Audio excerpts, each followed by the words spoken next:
Hey everybody, and welcome back to Lindsey's Little Library. Today is BookList Thursday, and BookList Thursday is something I do with Sarah over at Sarah's Nightstand. We come to you every Thursday with some sort of book thoughts, recommendations, suggestions, something bookish related. And today is a video you guys have been requesting for a while. It was one of our, I guess,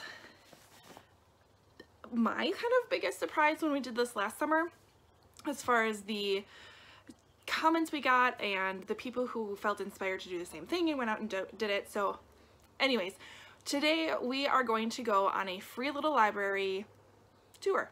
So I have 5 free little libraries that I know about in my city. One of them is one that my husband and I donated to the kids' school. So we're gonna stop there. I'm gonna get rid of, I think I got rid of 3 of my books that I've been unhauling, and then a handful of kids' books, and I'm gonna bring you with me, show you the little libraries, and then what I got. So let's go. All right, we took a little bike ride. There's my bike. I know, right? To this free little library. So let's see what's in here. It's a little low. This one's usually has a little more in it. I'm not seeing anything. Has a Taste of Home cookbook. That's always some good stuff. How about you? 2008 Taste of Home. Mystery The Locksmith's Daughter. What's this one? You're gonna check out the cookbook? I like it. The unforgettable story of Queen Elizabeth's ruthless spy master and her daring protege. Mallory Bright's the only daughter of London's most ingenious locksmith and his apprentice with her father since childhood. After scandal destroys her reputation, Mallory has returned to her father's home and lives almost as a recluse, ignoring the whispers of her neighbors. Huh. I might take this one. Taking this one. Yeah, I think we're gonna take this one. I mean, you want the cookbook? I don't think we need the cookbook, honey. I want the cookbook! Alright, well, you can look at the cookbook and then we will bring it back. We don't need it. There's a really good selection of kids' books here too. That's awesome. So, alright, first one seems pretty good. Alright, so next free little library we have is by this super cute little assistant living facility that's by my house. So, let's go see what they have. Alright, super cute. And what do we have? I used to read a lot of hers. Oh, that book's seen better days. I should probably get this away. Wonder if this one leaks. Oh, I think I put this book in there last year. So, nothing too new here. This bag here. No, nothing much, so I guess on to the next one.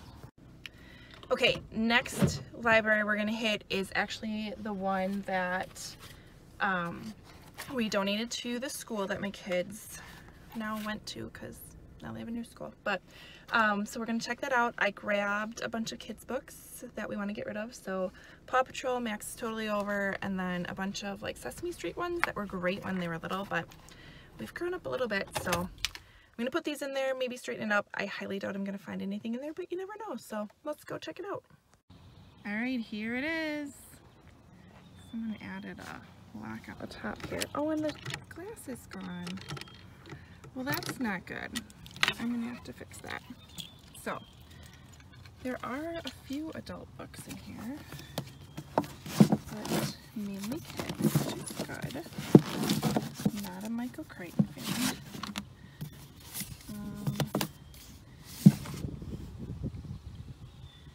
The Annunciation of Francesca Dunn. That's interesting. Failed prodigy and child of divorce, Francesca is also an adolescent like any other, trying to find her identity and figure out her place in the world.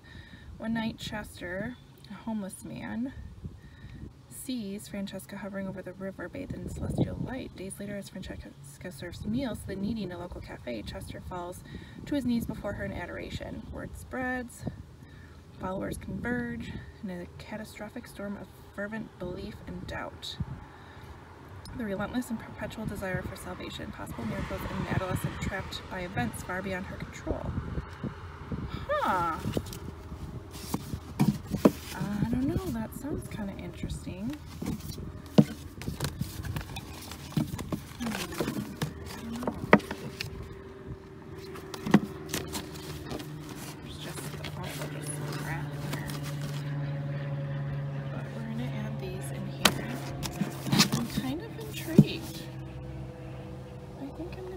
With me. So there we go.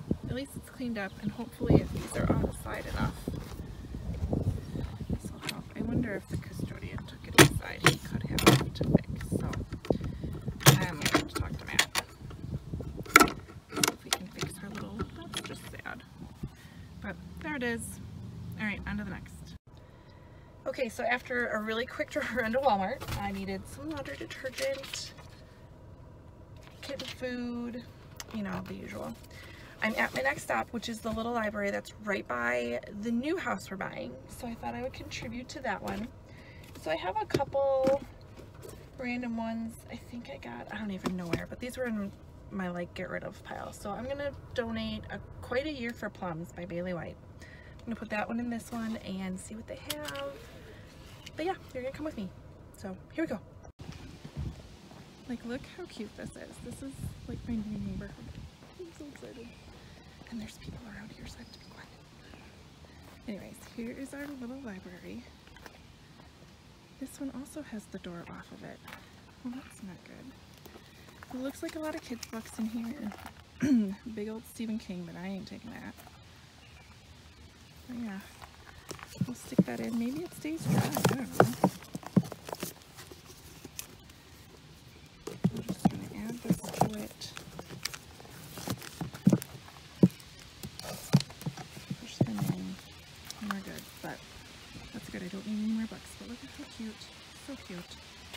So, okay, one more to go to. Alright, I'm at the final destination. It's actually one of the ladies I'm in a book club with. It's her house. She has one in front of it. So I'm going to leave her The Mermaid Chair by Sue Monk Kidd and Whistling in the Dark by Leslie Kagan. So I have high hopes for this one. I feel like we're going to find something at this one. So I'll bring you with me. Alright, I think we've hit the mother lode. This is already beautiful. Oh my god. Alright. Hypnotist Love Story I do not have. I don't like that kind of a book, so that's okay. Little Paris Bookshop. Do I have that? I don't think I do. We're gonna take that one. By Nina George. Look at that beautiful book. Sometimes I Lie's in here. No Exits in here. Confessions of Franny Langton.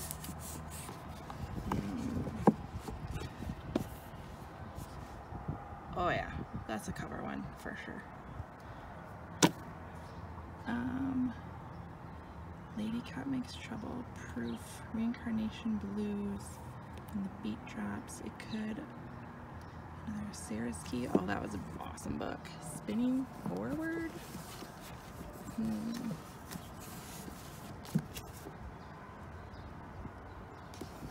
I'll keep that. That looked Continually Secret. Of course, I have that already. Southern Side of Paradise. I'll leave that in there too. Oh my gosh. This is beautiful. I'm going to have to come back to this one more often. But, alright, I'm going to take two because I'm putting in two. That sounds like a fair trade to me. So we'll add mine in here. And I think we're good. So there we go. Okay, so I would call that a pretty successful run. I got rid of maybe 7 books total. 3 of my books and then a small stack of my kids' books, which I'm happy about. Get those out of the house. And I only brought 4 in, so I'm thinking that's pretty fair.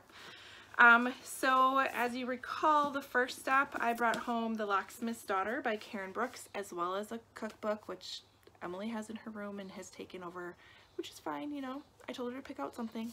We'll see. But The Locksmith's Daughter, I love the cover.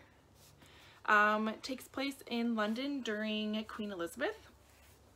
And it sounds like there's just a little bit of a spy mistress involved, a lot of secrets. Sounds intriguing. The next one I picked up was The Annunciation of Francesca Dunn by Janice Hollowell. I gotta look into this a little bit more. This one sounds a little bit on the outside of what I would typically read, but I'm very, very intrigued by this. Like, it sounds like she has some sort of, I don't want to say power, but she has some special, something special about her, and it causes people to come and follow her. It, again, sounds interesting.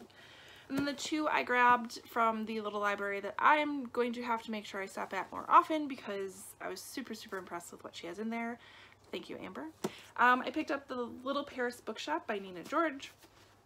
Don't have a clue what it's about. Total cover pickup, but I know I've heard of this before. So, book about books, I'm a fan.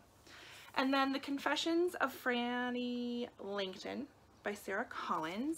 Again, another cover one. The back says Murder, Murderer. Like, okay, you got me.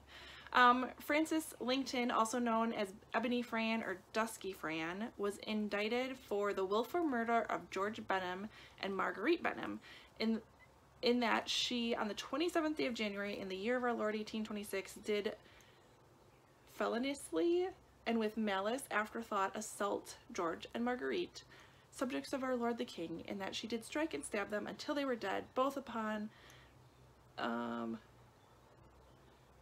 both of their bodies being found by their housekeeper. I don't know, I don't care. It just sounds so intriguing. No one knows the worst thing they're capable of doing until they do it. Like, every bit of this book is beautiful. And it's got deckled edges. I don't know, I think this is like my favorite one of them all. So, definitely really intrigued by that one. But I didn't look anything up on Goodreads, which is something I usually do. I just kind of went with my gut with these four, and we're gonna give them a whirl. And since there are 4 of them, I thought I'd do a little try chapter. So stay tuned for that video, right? Anyways, make sure you hop over to Sarah's channel over at Sarah's Nightstand, link below, see what kind of fun she had in her free little library adventure. And I totally encourage you guys to go find your free little libraries, donate some books, check out what they have, film it, leave a link below, tell me about it, any of that stuff. It's really quite fun to do. Honestly, it was. Otherwise, like, comment, subscribe, all of that fun stuff, and I will see you next time. Bye.